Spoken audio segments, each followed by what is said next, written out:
Hi, I'm Phil Dispenza, and this is Collecting, Investing, or Somewhere in Between. This is the Bronze Age of Comics introduction. I wanted to talk about the Bronze Age a little before actually getting into each specific video about the different genre. By the Bronze Age, you can say that uh, there aren't too many companies putting out comics anymore. A lot of them just dropped out, gave up from compared to the Golden Age. But they were just like several main companies.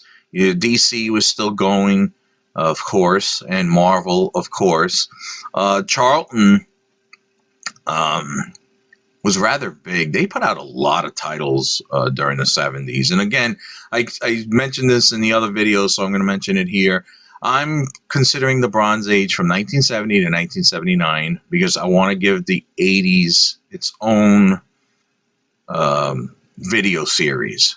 There's so much to cover in the 80s, and some of it started in, quote, the Bronze Age, which they claim is from 70 to 83. So I wanted to cover it. But the Bronze Age, like I said, some of the companies, there were a couple more. Archie, of course, is going strong through the 70s, as strong as Archie can go. And Gold Key, they started from Dell. They became Gold Key. Dell turned into Gold Key in the 60s and then continued through the 70s into the 80s. So Gold Key is another one. What I wanted to mention was Atlas, and this is not Marvel Atlas, but several artists and writers, creators, similar to what Image was in the early 90s, created their own company. They left their mainstream companies, tried to make their own characters and titles and stuff under a company called Atlas. So the Atlas Seaboard. So I'm gonna, when I cover the the actual episodes, I'm actually going to show you some of the Atlas Seaboard issues. I actually probably have majority of them. What you're also going to see during the Bronze Age is quite a few magazines. Marvel started putting out a lot of magazines, but Warren were putting out magazines, which probably started in the 60s, but mostly the 70s. There's going to be quite a glut, and this is what's tough about the 70s, the Bronze Age. And my throat is so dry.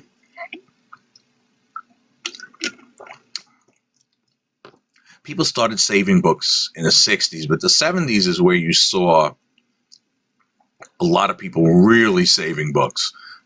Bags and boards, at least bags. There were probably cardboards, but I was born in 70. I didn't collect comic books. I had some, like I've mentioned before, I read. But it wasn't until the 80s where I actually was collecting and saving and trying to preserve. But bags became a commonplace. You could buy 100 comic bags. In fact, I see the bag itself. Oh my God, my brain's not working of who it was who put out the bags back then. But you buy 100 bags and you paid $3 or something. And it might seem like a lot, but again, one person's creating this stuff, and you want to preserve your stuff, your comics, you buy from that person, or you can improvise. I had one of my customers used to use, what do you call those? Like baggies for food. So you're going to see a lot of quantity because people have sealed cases. There's warehouse stock of 70s books. And I put on my little note card, just because something's never been distributed out into the world and it's been sitting in boxes or something does not necessarily mean it's going to be a 9.8. You have to watch, and this is a big thing. If you're buying books and people are claiming they're high grade 9/8 or 9/6 or something raw. When you purchase these raw books, the first thing you do is look for spine-dings, because that's just common. I don't care if it's been on a rack or it's not a bit on a rack, even sitting in a box, or them taking it out of the box. You probably want to watch for the spine-dings, but the big thing is the rusty staples. Depending on where it was stored, books could be white pages, untouched, brand new looking, but it's got rusty staples, and then there's some rust stains on the outside cover, the inside cover, the centerfold, throughout the book if it's bad enough, and that will drop your book below a 9 if it's bad enough.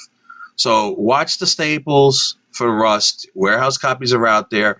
At one point, and you see my stack behind me, I mentioned in the last part of the Silver Age, I'm separating out, because I have just a mess of everything. I'm separating out 60s and 70s books. So at one point I was buying long boxes of 70s, 80s books for $10 a box. And this is like early 2000s, stuff that was worth nothing. And I had a long box of Battlestar Galactica 1. I had 300 copies of it. And, I have quantities of certain books, whether it's Nova or Howard the Duck, Dazzler. Well, Dazzler's 80s.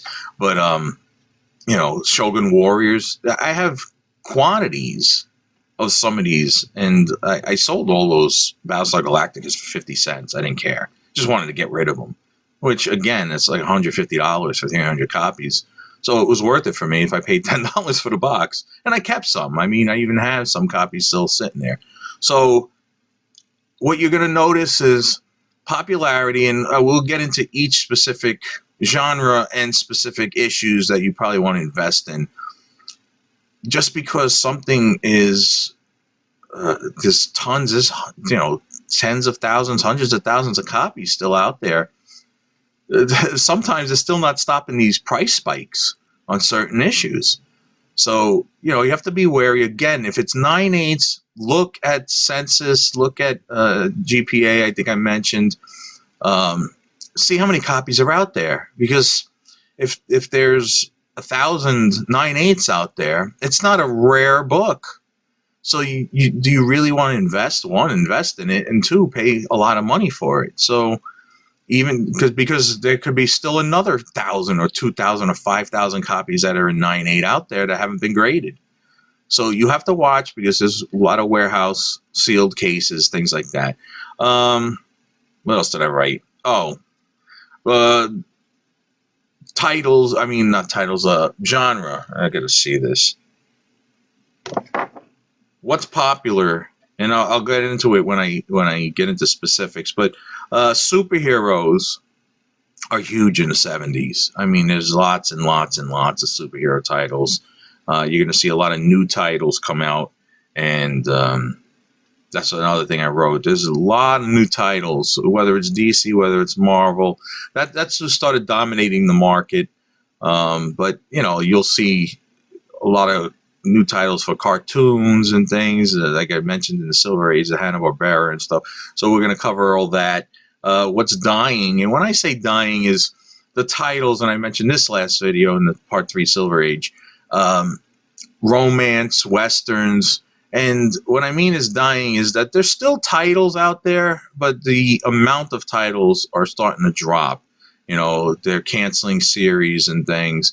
The teenage thing, besides Archie, the teenage is starting to die out for the most part. In the beginning it's there, but by the end of the 70s, most of this stuff doesn't even exist.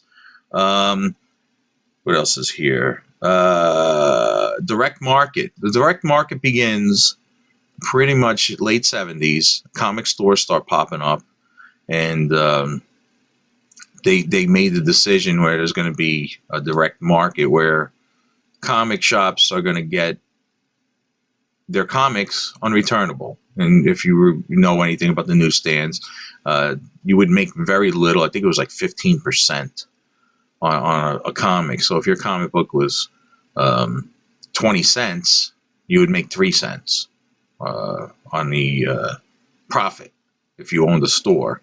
So the direct market pops up. They sell you a comic book. They sell it to you cheap.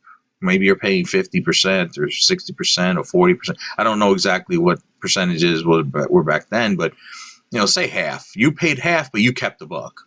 You couldn't send it back. And there was from what I understand, there was like a little shadiness going on where people would rip off the covers of direct books and then submit them back for credit for newsstand. You can actually make money, shady money, illegally. And so you'll see where Marvel started putting that line through the UPC, so they couldn't do it. And also you had the Whitmans.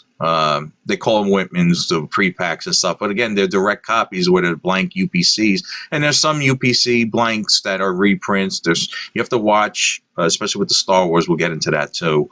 But the direct market starts picking up. And that's where the real collectability starts coming in. So I think, is that it? No, it's shift towards, there's a shift towards horror. That's another thing I'm going to be covering. There's a lot of horror books that the companies start putting out.